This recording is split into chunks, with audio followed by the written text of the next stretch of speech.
அனைவருக்கும் வணக்கம். இதற்கு முன்பாக கவிஞர் கண்டராதித்தன் அவர்கள் பேசிகிட்டு இருக்கும்போது ஸ்டூடெண்ட்ஸ் எல்லாம் பல்காக அப்படியே எழுந்திரிச்சு வெளியே போனாங்க. எனக்கு ஒரு சின்ன பயம் வந்துருச்சு. பொதுவாக ஸ்டூடெண்ட்லாம் கொஞ்சம் கௌரவமானவங்க, உட்கார்ந்த இடத்துலேருந்தே தூங்க தான் செய்வாங்க. பட் ஆனால் இப்படி ஓப்பனாக எழுந்திரிச்சு போக மாட்டாங்களேன்னு கொஞ்சம் பயம் வந்துருச்சு. சார்கிட்ட கேட்டேன், இவங்க வேறு குரூப்பு சார், இவங்க போயிட்டு திருப்பி இன்னொரு குரூப் ஒன்று வருவாங்க அப்படின்னாங்க. பட் ஆனால் உங்கள் எல்லாத்தையும் இப்படியான ஒரு அரங்கத்தில் சந்திக்கிறது ரொம்ப சந்தோஷம். ஏன்னா உங்கள் முன்பாக அமர்ந்திருக்கிற இந்த கவிஞர், அது உங்களுடைய மண்ணினுடைய கவிஞர். இவர் கிட்டத்தட்ட ஒரு அரை நூற்றாண்டுக்கு மேலாக கவிதை என்கிற ஒற்றை வடிவத்தை மட்டுமே நம்பி அதில் தொடர்ச்சியாக இயங்கி வரும் தமிழ் ஆளுமைகளில் மிக முக்கியமான கவிஞர் நா. ஜெயபாஸ்கரன் அவர்கள். அவருடைய உலகத்தை எப்படி புரிஞ்சுக்கிறது, அல்லது நான் எப்படி அவரை வரையறை செய்கிறேன் அப்படிங்கிறத சுருக்கமாக சில பாயிண்ட்ஸ் மட்டும் சொல்லி ஷார்ட் அண்ட் சிம்பிளாக முடிச்சிட்றேன். ஒரு 2 மாதங்களுக்கு முன்பாக என் தந்தைக்கு ஒரு சின்ன ஒரு நரம்பியல் சம்மந்தமான ஒரு சின்ன இஷ்யூ, ஹாஸ்பிட்டலில் அட்மிட் பண்ணியிருந்தோம். அவர் ரிப்போர்ட்ஸ் எல்லாம் போய் வாங்கிட்டு அப்படியே டாக்டரையும் கூப்பிட்டு வந்துடுங்க அப்படின்னாங்க. நான் அப்படியே உள்ளே போகிறேன். அந்த மருத்துவமனையுடைய ரிசப்ஷனில் ஒரு பெரிய பலகை ஒன்று இருக்குது. அந்த பலகையில் அந்த எழுதி போட்டிருப்பாங்க இல்லையா, கண், காது, மூக்கு முதல் பிரிவு, எலும்பு மூட்டு 2ஆம் தளம் அப்படின்ற மாதிரி வரிசையாக எழுதி போட்டிருப்பாங்க. யூஸ்வலாக எல்லோரும் பார்க்குற ஒரு போர்டு தான். ஆனால் எனக்கு அது ஏதோ ஒரு பழைய ஒரு ஃபோக்டெயிலோட ஞாபகம் வந்தது. இந்த ஒரு மந்திரவாதியினுடைய உயிரின் ரகசியம் ஒரு 7 கடல் தாண்டி ஏதோ ஒன்று இருக்கும் அப்படின்னாங்க. அந்த மாதிரி எங்கள் அப்பாவுடைய அந்த உடல் பற்றிய ரகசியம் இந்த மருத்துவமனையில் ஏதோ ஒரு அறைக்குள்ளே தான் ஒழிச்சு வச்சுருக்காங்கங்கிற மாதிரிலாம் தோணுச்சு. அப்புறம் போய் டாக்டரை கூட்டிகிட்டு வந்தோம். அவர் செக் பண்ணிகிட்டு இருந்தார். டயக்னைஸ் பண்ணி டிவிடின்னு ஏதோன்னு சொன்னார். அப்புறம் எங்கள் அப்பா கேட்டார், நான் ஆரோக்கியமாக தானே இருக்கேன், எனக்கு எதுவும் இல்லையே, எனக்கு ஒன்றும் பெருசாக தெரியலையே அப்படின்னு சொன்னார். அதுக்கு அந்த மருத்துவர் சொன்னார், சார் நீங்கள் ஆரோக்கியமாக தான் இருக்கீங்க, உங்கள் உடம்பு ஆரோக்கியமாக தான் இருக்குது. ஆனால் உங்கள் உடம்புல இருக்கிற அந்த வலது காலில் இருக்கிற அந்த கெண்டை பகுதியில் இருக்கிற அந்த குறிப்பிட்ட ஒரு நரம்போட பேர் சொல்லி அதோ ஆரோக்கியமாக இல்லை சார் அப்படின்னாரு. எனக்கு அது அப்படியே அந்த வார்த்தை மைண்டுக்குள்ள ஒரு அதிர்வாக ஓடிட்டே இருந்தது. அப்போ அந்த நரம்புக்கும் அந்த உடலுக்கும் சம்மந்தம் இல்லையா? அந்த உடல்லிருந்து நரம்பு வேறுபட்டு இயங்குதா? கிட்டத்தட்ட இது ஒரு நிகழ்வாக ஒரு சின்ன உதாரணம் தான். ஆனால் எப்பப்பெல்லாம் அனுபவங்களினுடைய தனித்தன்மை எங்கெங்கெல்லாம் உருவாகுதோ அங்கங்கெல்லாம் அது முரண்லேருந்து தான் உருவாகுதா தோணுது. முரண்கள் தான் அந்த அனுபவங்களுடைய தனித்தன்மையை கண்டறியக்கு ஒரு பெரிய உதவிகரமாக அல்லது துவக்க நிலையாக இருக்கிறதாக நான் நினைக்கிறேன். இந்த அனுபவங்களை தொகுப்பாக பார்க்கும் பொழுது, இந்த உதாரணத்துக்கு நான் அனுபவங்களுடைய வேறுபாடுன்னு நான் சொன்னது கிட்டத்தட்ட ஒரு உதாரணத்துக்கு இப்படி எடுத்துக்கலாமே, ஒரு பெரிய நிலை கண்ணாடி. அந்த நிலை கண்ணாடி பல சின்ன சின்ன துண்டுகளாக சிதறி கிடக்குதுன்னு வைங்க. அந்த ஒரு துண்டில் எடுத்து ஒருத்தன் முகம் பார்க்க முயற்சி பண்ண எப்படி இருக்கும்? கவிதை கிட்டத்தட்ட அந்த துண்டு கண்ணாடி மாதிரி தான். அதனுடைய இயல்பே உங்களுடைய முழு முகத்தை, முழு உடலை காட்டுவதற்காக அல்ல. ஆனால் அந்த துண்டு கண்ணாடியை பார்க்கும் பொழுது உங்களுக்கு அது ஒரு நிலை கண்ணாடியினுடைய ஒரு சின்ன பகுதி தான் அப்படி நினைவுக்கு வந்தது அப்படின்னா அங்கே கருத்து உள்ளே வந்துடுது. அப்போது தமிழ் கவிதைகள் அனுபவங்களின் பக்கமாக எழுதப்பட்டதா அல்லது கருத்தின் பக்கமாக எழுதப்பட்டதா அப்படின்னா இரண்டுக்கும் ஆம் என்ற பதில் உண்டு. நான் ரெண்டுக்குமே 2 தளத்திலையும் இயங்கக்கூடிய கவிதைகள் தமிழில் எழுதப்பட்டிருக்கு. ஆனால் கருத்தின் பக்கம் நிற்கும் பொழுது அது ரொம்ப ஜெனியூனாக தான் இருந்திருக்கு. ஆனால் ஒரு மாடர்ன் மேன், ஒரு மாடர்ன் நவீன காலத்தில் வாழ்கிற ஒரு இளைஞனோ அல்லது புதுசாக எழுத வர்ற ஒரு இளைஞனுக்கு இந்த கருத்தின் பக்கமோ அனுபவத்தின் பக்கமோ முழுமையாக சார்ந்து இயங்க முடியுமா அப்படின்னா அது ஒரு சந்தேகம்தான். ஏன்னா ஒரு நவீன மனிதனுக்கு கவிதை என்பது ஒரு பகுதி தான். எமக்கு தொழில் கவிதை அப்படிலாம் இப்போ இல்லை, அது ஒரு பகுதி தான், பகுதியாக தான் இருக்குது. அதுவே முழு நேர கவிஞன், முழு நேர பகுதியாகலாம் இல்லை, ஒரு கலை சார்ந்த ஈடுபாடெல்லாம் இல்லை, அது ஒரு பகுதி தான். நான் சொல்கிறது அந்த கலைஞனுக்கு ஈடுபாடு ரொம்ப கம்மியாக இருக்குன்னு நான் சொல்ல வரல. அவன் செய்கிற வேலைகள் ஒரு பகுதியாக தான் மாறி இருக்குன்னு சொல்ல வரேன். அப்போது இந்த குழப்பம் இருக்கு இல்லையா, இந்த ஒரு கவிஞன் எங்கேருந்து துவங்கிறது, நான் கருத்தின் பக்கம் நிற்பதா அல்லது அனுபவத்தின் பக்கம் நிற்பதான்னு, இது ஒரு புது இளைஞனுக்கு மட்டும் இல்லை, நான் ஜெயபாஸ்கரனுக்கு இருந்திருக்குங்கிறது எனக்கு ஆச்சரியமாக இருக்குது. அவருடைய உலகம் கிட்டத்தட்ட கருத்தின் பக்கம் அல்லது அனுபவத்தின் இந்த நடுவில் ஒரு அலைபாய்தலில் தான் வந்து அவருடைய உலகமே துவங்குது. கொஞ்சம் ஆரம்பகால கவிதைகளில் அவருக்கு கருத்தின் பக்கம் கொஞ்சம் சாய்வுகள் அதிகம்னு நான் நினைக்கிறேன். ஆனால் ஏன்னா இது ஏன் நான் சொல்கிறேன்னா, அவர் கவிதைகள் காட்டுகிற உடல் என்பது நார்மலாக ஒரு வன்முறைக்கோ அல்லது கீழ்மைக்கோ அல்லது ஒரு ஒரு வயலன்ஸுக்கு உட்பட்ட உடல் இல்லை. அது ஒரு கற்பனையான உடல். அது ஒரு புனைவு உடல். லௌகீக இன்பங்களை எல்லாம் துறந்து பேயுடல் தரித்த காரைக்கால் அம்மையாருடைய உடல் அது. ஒரு இன்னும் சொல்ல போனால் மூன்றாம் கண், மூன்றாம் முளை அப்படிங்கிற அந்த புனைவு உடலை தான் வந்து அவர் முன்வைக்கிறார். இன்னும் சொல்ல போனால் அவருடைய துவக்க கால கவிதைகளில் வருகிற தன்னிலை வந்து எந்த விதமான சடனங்களுக்கும் உட்பட்டாத ரொம்ப ரிஜிடான ஒரு ஒரு மனநிலையை அவர் கொண்டிருக்கிறார். அதனுடைய இன்னொரு உதாரணமாக தான் நான் அந்த அர்த்தநாரிங்கிற மாதிரியான பயன்பாடுகள் எல்லாம் நான் பார்க்குறேன். கருத்து எங்கெல்லாம் வருதோ அங்கெல்லாம் கடவுளும் வருகிறார். அது தவிர்க்க முடியாத ஒன்று தான். ஆனால் இவர் பயன்படுத்துகிற கடவுள் வந்து கிட்டத்தட்ட அது ஒரு உளத்தேடலாக, ஒரு இந்த உடலை தாண்டிய அல்லது இந்த யதார்த்த வாழ்க்கையை மீறிய ஒரு மீநிலை தேடலாக தான் அவர் வைக்கிறார். ஆனால் என்னை பொறுத்த வரைக்கும் கடவுள் என்பது ஒரு பழைய தேய்வழக்கான ஒரு விழிப்பு தான்.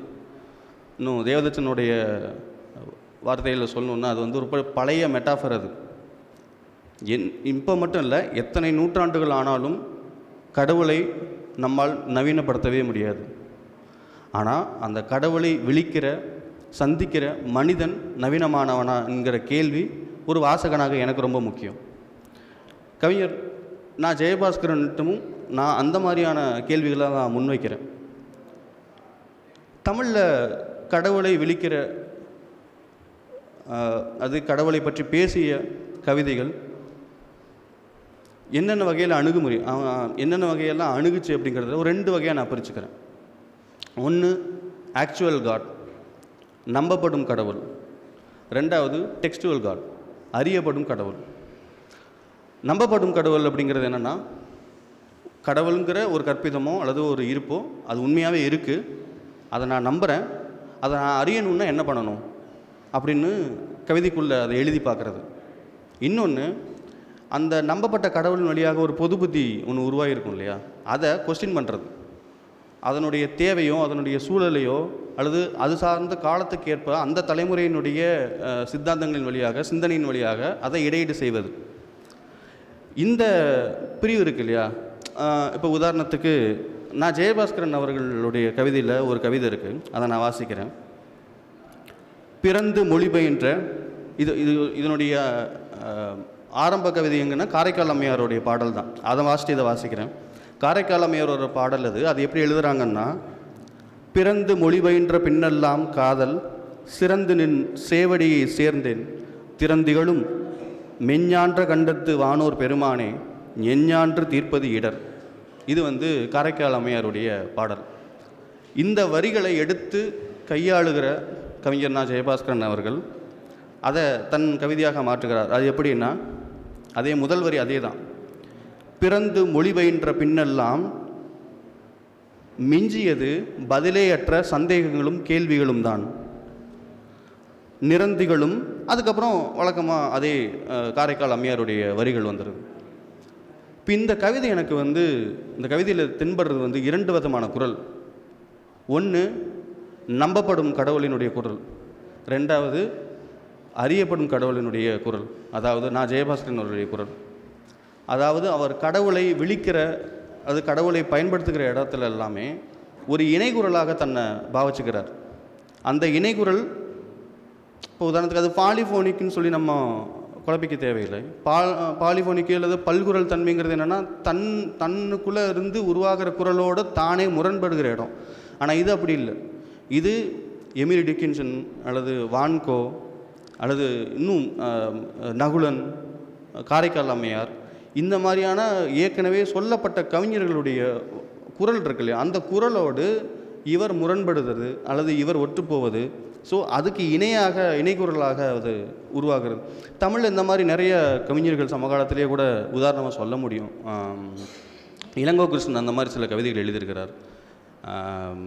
சங்கர் ராமசுப்ரமணியனுடைய கல்முதலை ஆமையை என்னால் அப்படியான சில ஒப்புமைகளை கொடுக்க முடியும். இவருடைய அந்த இணைகுரல் தன்மையை, இந்த பேரலல் வாய்ஸை. ஸோ அப்போது இவருடைய கவிதைக்குள்ளே வருகிற பக்தி என்ன மாதிரியான பக்தி? எனக்கு தெரிஞ்சு அது பக்திங்கிறது சொல்ல முடியாது, அது ஒரு விசாரணைன்னு சொல்லலாம். அவர் கடவுளை நேரடியாக விழிக்கலை, அவர் ஏற்கனவே கடவுளை விழித்த ஒரு கவிஞரை தான் விழிக்கிறார் இவர். அடுத்து, கவிதைக்கு எப்போவுமே முன்னிலை ரொம்ப அவசியம். அந்த கவிதையில் ஏதாவது ஒரு முன்னிலை வந்துகிட்டே இருக்கும். யாரையோ ஒரு விழித்து பேசிகிட்டே இருப்பாங்க, ஒரு நாரையை விழிக்கிறதோ, அந்த மாதிரியான ஒரு விழிப்பு தான் வந்து, அந்த மாதிரி ஒரு விழிப்புக்கு தேவை தான் வந்து கடவுள் இவருக்கு தேவைப்படுகிறார். 1. 2, இவரோட முன்னிலையில் வருகிற ஆணுடைய உடலோ பெண்ணுடலோ அதுக்கு பால் பேதமெல்லாம் எதுவும் இல்லை. உடலினுடைய தன்மையும் அது, இன்னும் சொல்லப்போனால் எனக்கு என்ன ஆச்சரியம்னா, இவர் சொல்லுகிற அந்த காமம் என்பது இரு உடல்களினுடைய காமம் அல்ல, அது வந்து இன்னும் தனிமையில் நிகழ்கிறதுங்கிறது வந்து இன்னும் ஆச்சரியமாக இருக்குது எனக்கு. அப்புறம் அவருடைய ஆரம்பகால கவிதைகளில் இருக்கிற சில கூறுகளாக நான் பார்க்குறதுன்னா, அனுபவங்களை வந்து நான் சொன்ன மாதிரி கருத்தின் பக்கம் கொஞ்சம் சாய்வு அதிகம்ங்கிறதுனால அனுபவங்களை வந்து இயங்க விடாமல் ஒரு மாதிரியான ஒரு பாதிலேயே ஒரு உறைஞ்சு போய் நிற்கிற ஒரு தன்மை ஒன்று இருக்குது. உறவு அப்படிங்கிற ஒரு கவிதை அதை சொல்லுன்னு நினைக்கிறேன். உறவென்றால் வழி என்று வாய்ப்பாடு போல சொல்வது சுலபம், ஆனால் மெல்லிய இலை அசைவுகள் முற்றும் உரைக்கப்படாத போது அதிராமல் சுமைக்கிற கண்ணீர் அறியாமையால் சகிக்கப்படுகிற போது கொஞ்சம் விலகி நிற்கிறாயா நீ என நகனுனி நீராய் உதரப்படுகிற போது கழித்த வெற்றை காண்புகள் போல உணர்ந்துணர்ந்து உள்குருகும் போது உறவின் வழியை எப்படி உணர்த்த. அதாவது இந்த கவிஞர் ஒரு ஒரு பிரிவோ அல்லது அதன் வழியாக உருவாகிற ஆற்றாமையோ சோகமோ துயரமோ வந்துச்சுன்னா அந்த பிரிவினுடைய துயரம் தன்னை எப்படி பாதித்ததுன்னு சொல்லாமல் அதனுடைய சாத்தியங்களை பேசிகிட்டே இருக்கார். அதை நான் எப்படி உணர்த்துவேன் அல்லது எந்தெந்த மொமெண்ட்டில் நான் அதை ஃபேஸ் பண்ணேங்கிற அந்த ஒரு கான்சியஸ் பக்கம் போயிடுது. இது அவருடைய ஆரம்ப காலத்தில் கவிதைகள் இருக்கிற சில விமர்சனபூர்வமாக சில பாயிண்ட்ஸாக நான் எடுத்து வைக்கிறேன். ஸோ அதன் பிறகு இப்படி கிட்டத்தட்ட வந்து இருள் ஒளி ஒரு மாதிரி ஒரு வெறுமையான ஒரு உலகத்தில் இருந்த கவிஞர் கிட்டத்தட்ட அவர் வந்து முற்றிலுமாக ஒரு புத்தம் புதிய ஒரு உலகத்துக்குள்ளே வர்றதுன்னா அது சிறுவழி வியாபாரியின் ஒரு வழி பயணம். அந்த தொகுப்புலேருந்து தான் அவருடைய உலகமே ரொம்ப விஸ்தீரணமாக மாறுது, ரொம்ப ஸ்தூலமான சில புறக்காட்சிகள் வருது. இன்னும் சொல்லப்போனால் அதுக்கு முன்பாக நிறைய வெறுமை இருள் இப்படிலாம் பேசிகிட்டு இருந்த கவிஞர் கொஞ்சம் பெரும்பாலான இடம்னா அதன் பிறகு தான் வந்து சூரிய ஒளி, மஞ்சள் நிறம், ஓவியங்கள் வருது, வான்கோ வர்றாரு. இன்னும் சொல்லப்போனால் இவரோட கவிதைகளே வந்து ஒரு மதிய அல்லது பின்மதிய கவிதைகள்னு கூட சொல்லலாம். ஒரு கவிஞர் பொதுவாக கவிதை எழுத ஆரம்பிக்கிறாங்க, அவங்க வெறுமனே அந்த துவக்க காலகட்டத்தில் அவங்க அடைவது கிட்டத்தட்ட ஒரு கவிஞன் அடைவது குரல் தான், அவனோட வாய்ஸ் தான் வந்து தனித்துவமாக உருவாகி அதுக்குள்ளே சில கூறுகளை பெற்று தனித்துவமாக உருவாகி வருது. ஆனால் நாளாக நாளாக ஒரு கவிஞன் ஒரு குரலில் இருந்து ஒரு பாத்திரமாக, அதாவது ஒரு கேரக்டராக உருவாகிறான். ஒரு முழுமையான கவிஞன்கிட்ட நீங்கள் பார்க்குறது வந்து வெறும் குரல்னு கிடையாது, அது ஒரு கேரக்டர், அது ஒரு நடத்தை. அந்த மொழி அப்படி தான் பயன்படுத்தப்படும், அந்த துணியில் தான் அது பயன்படுத்தப்படும். அதனால தான் நம்ம வந்து சில பேர் நம்ம ஏதோ ஒரு கவிதை எழுதும்போது இது தேவதச்சன் மாதிரி இருக்கேன், இது யவனிகா ஸ்ரீராம் மாதிரி இருக்கேன், அது எதனை வச்சு சொல்கிறோன்னா அந்த யவனிகா எப்படி மொழியை பயன்படுத்துவார் அப்படிங்கிறதுக்கு கேரக்டரிஸ்டிக்காக நம்ம மைண்டுக்குள்ளே சில கூறுகள் வந்து நம்ம தமிழ் சூழலில் வந்து படிஞ்சு போயிருக்கும். எனக்கு தெரிஞ்சு இந்த சிறுவழி வியாபாரியினுடைய ஒரு வழி பயணம் இந்த தொகுப்பிலிருந்து தான் நான் ஜெயபாஸ்கரன் அவர்கள் வந்து ஒரு கேரக்டராக வந்து அவர் உருமாறுகிறார். அந்த கேரக்டருடைய ஒரு சின்ன உதாரணம் தான் அவர் அந்த கவிதைகள் காட்டுகிற வியாபாரிங்கிற ஒரு கதாபாத்திரம். அது ரியலில் அவர் அப்படி இல்லாமையும் இருக்கலாம். அதாவது நம்ம நிறைய பேர் என்ன நண்பர்களோட பேசும்போது வந்து அவர் ஒரு சின்ன கடை வியாபாரி, ஒரு கடைக்குள்ளே உட்காந்துருக்கிற ஒரு சின்ன வியாபாரி, அது அப்படியே கவிதைக்குள்ளே வருதுன்னு. அப்படி கிடையாது. இப்போ நான் வந்து என்னோடய கவிதைக்குள்ளே நான் தொடர்ச்சியாக வந்து ஒரு மருத்துவம் சார்ந்து அல்லது ஒரு கடல் சார்ந்து நான் எழுதிட்டே இருந்தேன்னா, நான் கடல் சார்ந்த வாழ்க்கையை சேர்ந்த ஆளாக இருக்கணும்னு அவசியம் கிடையாது. ஆனால் என் கற்பனையின் வழியாக, என் அனுபவத்தின் வழியாக நான் அதை செய்யலாம். அப்படி அவர் காட்டுகிற அந்த வியாபாரியை வந்து, வியாபாரிங்கிற அந்த கேரக்டர் வந்து கிட்டத்தட்ட வந்து ரொம்ப புதுசாக ஒரு ரொம்ப மாடர்னைஸ்டான, இன்னும் சொல்லப்போனால் எனக்கு ரொம்ப ஆச்சரியம் வந்து துயரங்களை வந்து ஒரு மாதிரி நார்மலைஸ் பண்ணுறது வந்து அந்த ஒரு இடத்துல வந்து இந்த பாத்திரங்களை களவு கொடுக்கும் வியாபாரி, அது கன்று கூட சொல்லி காமிச்சார் நினைக்கிறேன். பாத்திரங்களை களவு கொடுக்கும் வியாபாரி. அப்புறம் ஒரு இடத்துல வருது, சரக்கை வந்து காணவில்லை, பாத்திரங்களோ அல்லது அந்த கடையில் இருக்கிற பொருள் வந்து காணலை, தெரியவில்லை, தேடுவதாக யாரும் அப்படிங்கிறாரு. அப்போ என்ன மனநிலையில் அவர் உட்காந்துருக்காருங்கிறது கிட்டத்தட்ட வந்து ஒரு துயரங்களை ஒரு பெரிய சோகங்கள் எல்லாமே ரொம்ப நார்மலைஸ் ஆகி, இன்னும் எனக்கு ஒரு இது என்னென்னா, ஆரம்ப காலத்தில் வைகையினுடைய நதி அது வந்து ரொம்ப வறண்டு போயிடுச்சு, மணலாக இருக்குது அப்படிங்கிற அது துயரத்தின் குறியீடாக இருக்குது அந்த வைகை நதி. பிற்காலத்தில் அது ரொம்ப நார்மலாக ஓகே அதுவும் ஒரு நதி இப்படி ஆகிப்போச்சு. இன்னும் சொல்ல போனால் அந்த மணலை வந்து அதை அப்படியே ஏற்றுக்கொள்கிற ஒரு இடத்துக்குள்ளே வந்துட்டார். இதுக்குள்ளே துயரம் இருக்கானா? துயரம் இருக்குது. ஆனால் அதை துயரமாக வெளிப்படுத்தாமல் அதை ஒரு நார்மலைஸ் பண்ணி அதை காட்டுற இடத்துக்கு அவர் வந்திருக்கிறார். இன்னும் இந்த கவிதையில் இவர் பயன்படுத்துகிற பொருள்கள் வந்து ரொம்ப முக்கியமானதாக நான் பார்க்குறேன். ஏன்னா நான் சொல்கிறேன், இந்த கேரக்டரிஸ்ட்னு வந்துருச்சு, அந்த கேரக்டரை உருவானதன் வழியாக அவர் என்னவாக தன்னைத்தானே அறிஞ்சுக்கிறார் அல்லது தன்னைத்தானே கண்டுபிடிச்சிக்கிறார் அப்படின்னா, அவர் இந்த ஒரு குறிப்பிட்ட சில மீடியத்தின் வழியாக, அதாவது அவர் பயன்படுத்துகிற கொள்கலன்கள், பாத்திரங்கள், நிலப்பரப்புகள், ஜியோகிராஃபிக்கலாக நிறைய ரெஃபரன்சஸ் எல்லாமே கவிதைக்குள்ளே வந்துக்கிட்டே இருக்குது. இதன் வழியாக அவர் ஒரு பண்பாட்டு கூறுகளை வந்து திரும்ப திரும்ப அவர் கண்டுபிடிச்சிட்டே இருக்கார். ரொம்ப முக்கியமாக சொல்லணுன்னா அவர் பயன்படுத்துகிற பாத்திரங்கள். ஏன்னா கொஞ்சம் யோசித்து பார்த்தா, நேற்று கூட நாங்கள் வந்து இந்த போர்ச்சுகீஸ் நாட்டை சேர்ந்த ஒரு சின்ன ஜாடி இன்னும் அகழாய்வில் கண்டுபிடிக்கப்பட்டிருக்குன்னு வச்சுருக்கேன். ஆனால் யோசித்து பார்த்தா ஒரு சமூகம் தன்னுடைய பண்பாட்டு கூறுகளை எதன் வழியாக கண்டுபிடிக்குதுன்னு நம்ம நினச்சிட்ருக்கோம். உதாரணத்துக்கு மனித எலும்புக்கூடுகளா? ஒரு அகழாய்வில் எலும்புக்கூடு கிடைக்குது, என்ன மனுஷன் வாழ்ந்துருக்கான், அவ்வளோதான். வேறு என்ன? போர்க்கருவிகள் கிடைக்குது, சண்டை போட்டுருக்குறாங்க. அது வந்து ஒரு நாகரிகம் அடைவதற்கு முன்பாக கூட சண்டை நடந்திருக்கு. ஆனால் ஒரு பண்பாட்டு அல்லது கலாச்சார வரலாறு எதன் வழியாக எழுதப்படுதுன்னா, அதில் இருக்கிற பொருள்கள் வழியாக தான் எழுதப்படுது. இப்போ கீழடியில் கிடச்சது இல்லையா, யானை தந்தத்தாலான பகடைக்காய்கள், ஒரு ரோம் நாட்டை சேர்ந்த ஜாடிகள், நாணயங்கள். இதுதான் கிட்டத்தட்ட ஒரு சமூகம் மிகப்பெரிய வாழ்க்கையை வாழ்ந்திருக்கிறதாக என்னுடைய அர்த்தமாக மாறுது. கிட்டத்தட்ட இவரோட கவிதையில் வந்து ஒரு பாக்கு வெட்டி வருது. அந்த பாக்கு வெட்டி எப்படின்னா, அந்த பாக்கு வெட்டியில் வந்து மிதுன சிலை வந்து பொறிக்கப்பட்டிருக்கு. அப்போ அது வந்து பொருள் என்பது வெறும் அதனுடைய பயன்பாட்டுக்காக மட்டும் படைக்கப்பட்டதல்ல, அதனுடைய இருக்கிற கலைத்தன்மைகள் அதனை தாண்டி வாழ வைக்குது. அதாவது அதனுடைய நிலைப்புத்தன்மை, அதனுடைய இம்மார்டாலிட்டியை வந்து, பொருள்களுடைய இம்மார்டாலிட்டியை வந்து இவர் திரும்ப திரும்ப பேசிகிட்டே இருக்கார். ஏன்னா பைங் சுல்கான் மாதிரியான பெரிய தத்துவியாளர்கள் எல்லாமே கிட்டத்தட்ட பொருள்கள் கிட்டத்தட்ட மனிதனோட இடத்தை ஆக்கிரமிச்சுக்கிச்சு, அல்லது மனிதனோட இடத்த கிட்டத்தட்ட அவருடைய நினைவுகளை எடுத்துகிட்டு போகிறது வந்து பொருள்கள் தான் அப்படிங்கிறார்.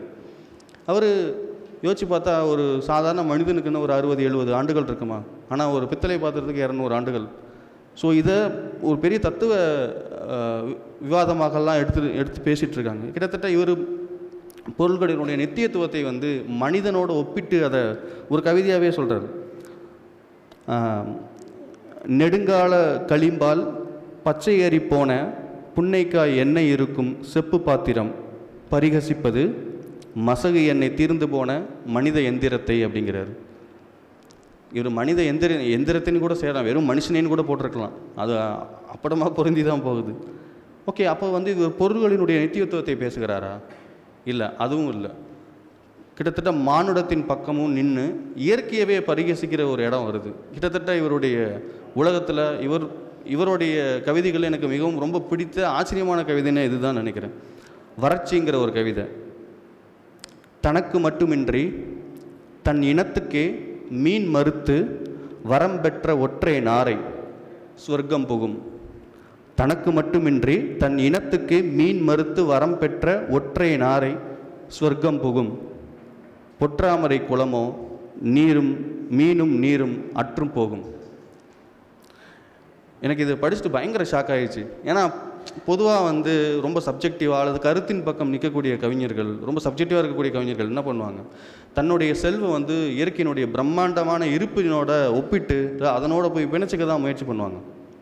ஆனால் இவர் என்ன பண்ணுறாரு, கிட்டத்தட்ட இதில் வர்ற அந்த தனக்கு மட்டும் இல்லை தன் இனத்துக்கே மீன் மறுக்கிறதுங்கிறது ஒரு வகையான துறவு தான். தன்னுடைய ரெகுலரான அல்லது அன்றாட சுழற்சியிலேருந்து விடுபட்டு விலகி போகிற, சிம்பிளாக சொல்லணும்னா மரித்து போகிற ஒரு கொக்கு மரிச்சுது அப்படின்னா அது சொர்க்கத்துக்கு போகும். இந்த பொற்றாமரை குளம் என்ன ஆகும், மீனும் நீரும் அற்று போகும். ஓகே, அப்புறம் அது மறுபடியும் நீர் வரும், அப்புறம் மறுபடியும் வறண்டு போகும். இது ஒரு வகையான சுழற்சி இல்லையா? கொஞ்சம் யோசிச்சு பார்த்தா இயற்கையோடைய நித்தியத்துவம் எங்கிருந்து வருது அப்படின்னா அது ஒரு சுழற்சியிலிருந்து வருது. என் முன்னாடி ஒரு கடலை பார்க்குறேன். அந்த கடல் எனக்கு முன்னாடி பல 100 ஆண்டுகளுக்கு முன்பாகவும் இருந்தது, இன்னும் இருக்கும்.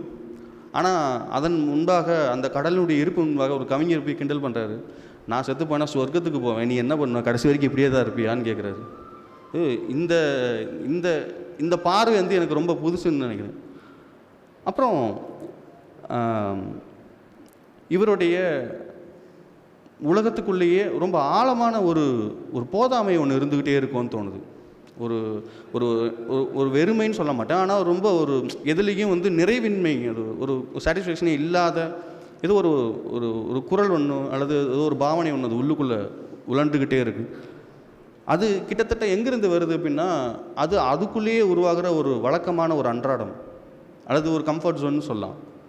அதனாலே என்னமோ தெரில, இவருக்குன்னு ஒரு உலகம் வந்து கிட்டத்தட்ட ஒரு சின்ன ஒரு வட்டத்துக்குள்ளே சுருங்கிடுதோ. நான் இதை ஒரு விமர்சனபூர்வமாகவும் சொல்லி பார்க்குறேன். இது பாசிட்டிவாகவும் சொல்லலாம். எப்படி சொல்லணும்னா இவருடைய மிகப்பெரிய பலமே வந்து கிட்டத்தட்ட உலகத்தின் தான் அறிந்த அறிவு, ஆளுமைகள், கண்டறிதல்கள் அத்தனையும் தன்னுடைய நிலப்பரப்புக்குள்ளே வச்சு பார்க்குறது. திருப்பரங்குன்றத்துக்குள்ளே வான்கோவை உழவ வர்றது, எமிலியும் சில்வியாவையும் திருப்புவனத்து பொன்னையாளுடைய முன்னாடி நிற்க வைக்கிறது. இதை வந்து ஒரு பாசிட்டிவாகவும் சொல்லலாம், அது விமர்சனபூர்வமாகவும் சொல்லலாம். பட் ஆனால் மதுரையினுடைய நிலப்பரப்பை எனக்கு தெரிஞ்சு அந்த வணிக வீதியை இவ்வளவு மாடர்னைஸ் பண்ணி காட்டினது, கிட்டத்தட்ட அந்த அவ்வளோ வெக்கையாக இருந்தாலும் மதுரையை வந்து இவ்வளோ வெளிச்சமாக இவர் கவிதைகளை தான் நான் பார்க்குறேன். அவருக்கு என்னுடைய மனமார்ந்த வாழ்த்துக்கள். நன்றி.